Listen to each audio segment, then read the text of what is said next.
ready to fight? Ready. Right, so here we are back at the O2 Arena, London, England. We were not here when Leon Edwards confronted Jorge Masvidal backstage. Well, he's able to get back up here, but oh, man, is he on the legs. With his arm, he's got no crucifix. Oh, now he's going to find himself in a little more danger. All right, bottom fighter here, maybe looking to hip escape, DC.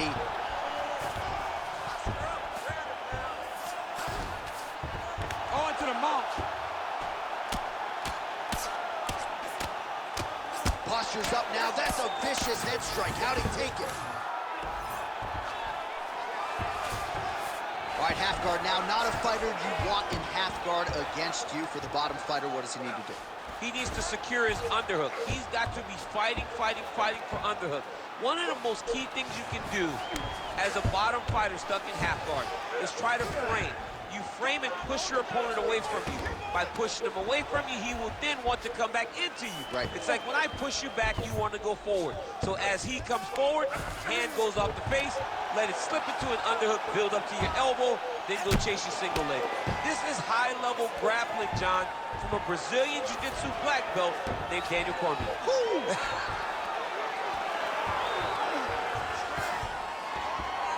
Just getting them out here. Ooh, good movement to avoid that strike from the top. Oh, he got to his spot. Postures up and delivers a massive ground and pound punch to the head.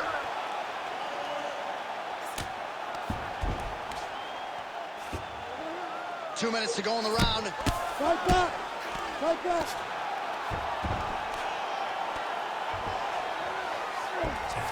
That was a slick transition. All right, side control now. All right, well, both fighters pretty comfortable on the ground, DC, but you got to be very careful hanging out here for too long if you're his opponent. All right, right into side control here, DC. Biggest difference between half guard and side control? Well, side control to me feels like a little bit less control because now my legs aren't really doing anything anymore. Now I'm controlling you with my upper body. So I've got to be very, very aware. It's still advantageous, but it just seems a little more free-flowing than having something like a half guard. Great job finding his shots from the top position. Yes, smart adjustment, yep. All right, so he's got the body locked down here, DC, or so it appears. This is not a guy you want anywhere near your back. Now he's going full mount. Oh. Well, he's on his back, but he's moving his head on the ground pretty well defensively.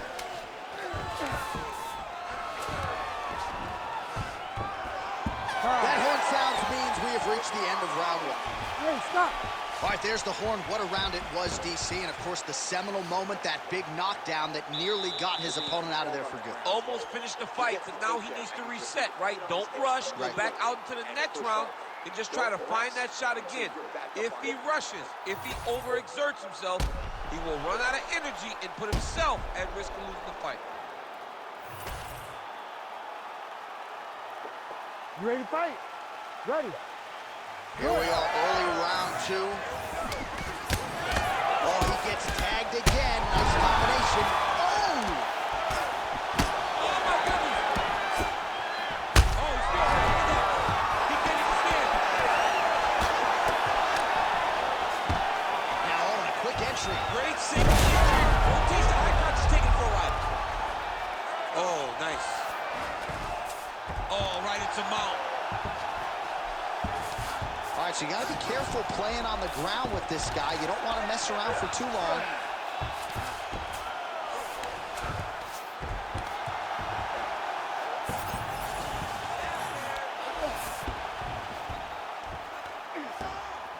Posturing up now. And now the damage is about to start. Moving his head pretty well defensively on the ground here. In the half guard.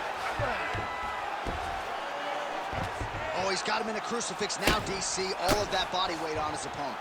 He's got all the weight on the upper body. His feet are free to do whatever. But the arm stuck between the legs. He is now going to start dropping hammer fists. He's going to start dropping elbows. This is one of the nastiest positions in all of fighting. Yes, smart adjustment, yep. Good movement by him here, transitioning very well on the ground tonight. Step for step, he's staying with his opponent in every transition. Oh, he cut a nasty cut on his lip. Great job changing the position and getting that reversal. Well, we'll see who has the edge here as they get back to their feet after a pretty engaged battle there on the ground. And both of these guys should feel pretty satisfied because they both had their moments and they both showed true skill on the ground. Solid punch by him there. He's got to throw that kick behind those punches. And now his opponent in a world of trouble. Such a sneaky head kick. He did not recognize it was coming high, and now he's got hurt bad. These boys are standing right in front of each other, just kind of going at it.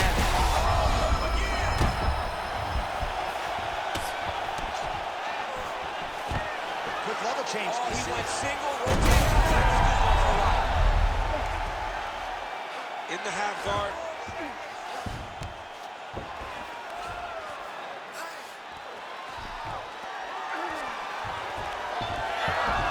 Nice job to reverse position there on the ground, and now we'll see what he can do with the dominant position.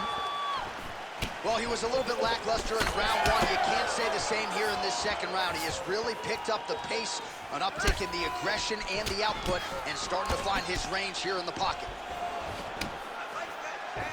10 seconds to go in the round.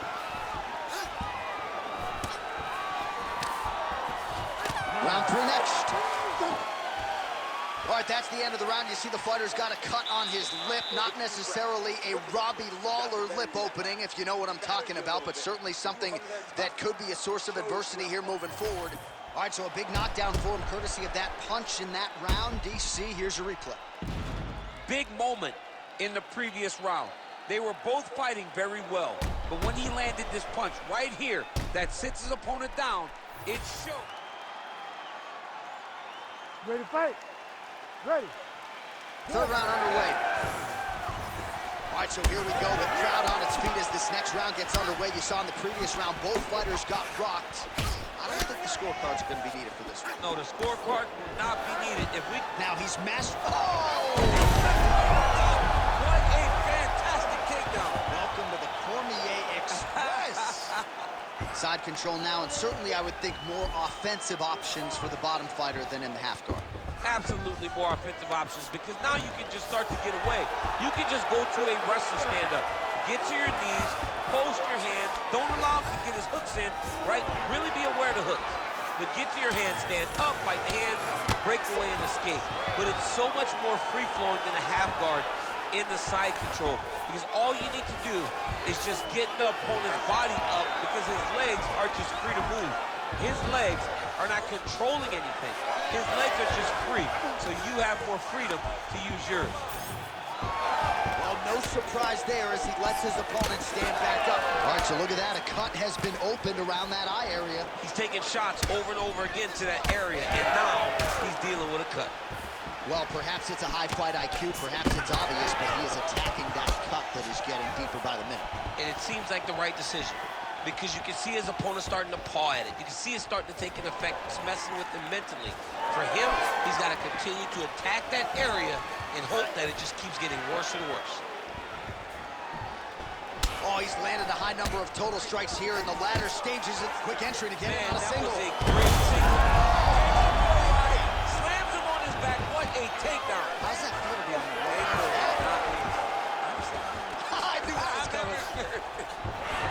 Nice job working hard, posting, and getting back up. All right, well, time is the enemy now, DC. He turned his entire body into that uppercut, and it landed exactly as he was hoping for. So pretty good recovery by the opponent after getting stunned pretty good.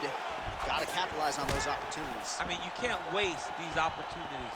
You don't get them as often as you'd like. So when you get a guy hurt, you got to find a way to finish the fight. All right, so the uppercuts have been a big part of the storyline in this one, but the setups have really been key for him. He's not telegraphing that strike, and the opponent hasn't been able to adjust. He has not been able to see them. It's a very tricky punch, especially in the way that he throws it. He throws it at a time when you expect so many different strikes. Quick entry here. Oh! Big takedown. What a technique. What a takedown. Great high-impact skill. You could feel the canvas reverberating here in the ground. I mean, right there. Boom, boom, boom, boom, boom, boom, boom. It's like me running anywhere, John. Oh, bleeding from his cheek now. That can't feel good. All right, let's get you some highlights now as this one goes the distance, DC, and a lot to like in terms of his takedown game. Really took it to that requisite next level here tonight. He took it to the next level. He's a guy that you know what's coming. You know that you have to defend the wrestling. But even if you're trying to prepare for it, you never are in the training room with anyone that is just like him. And when you come into contact with him, you understand the difference in training opposed to being there with him. He put the grind on this guy, and he got a convincing victory. Official decision now in. The buff has it. Ladies and gentlemen, after 3 rounds, we go to the judges' scorecards for decision. The judges scored the contest 29-28, 30-27, 29-28, for the winner by unanimous decision, Pistol! Well, he did not get the finish that he certainly prioritized when we sat down with him in our fighter meeting, but a win is a win. He gets it done by unanimous decision. And he said he wanted to finish. But sometimes your opponent's not willing to play the game. In those instances, all you can do is control